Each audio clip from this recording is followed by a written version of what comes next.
اور اس وقت آپ کو بتائیں کہ متحدہ اپوزیشن کی پریس کانفرنس جاری ہے. خالد مقبول صدیقی بات کر رہے ہیں. جہاں تک یہ بات ہے کہ ان کو اپنا نیا نیریٹو بنانے کے لیے اور یہ بتا چکے ہیں کہ ان کے خلاف ایک عالمی سازش ہو رہی ہے.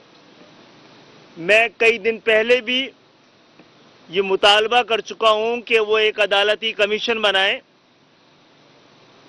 اور ثابت کریں کہ ان کے خلاف سازش ہو رہی ہے. میں تو ان کے ساتھ کھڑا ہو جاؤں گا. اگر ان کے خلاف کوئی عالمی سازش ہو رہی ہے، امریکہ اور یورپ، یہود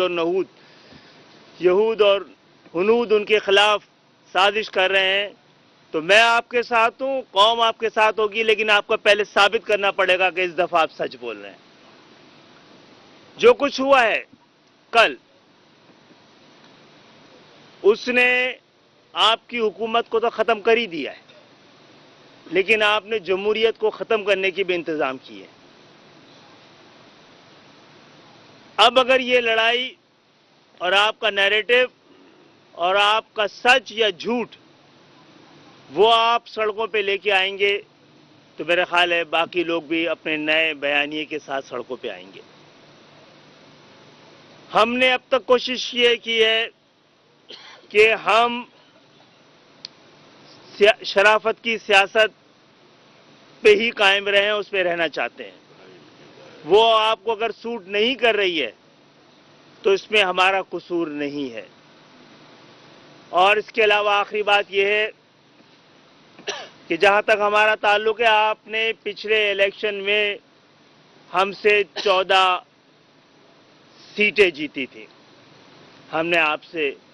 آپ نے ہم سے 14 سیٹیں چھینی تھی.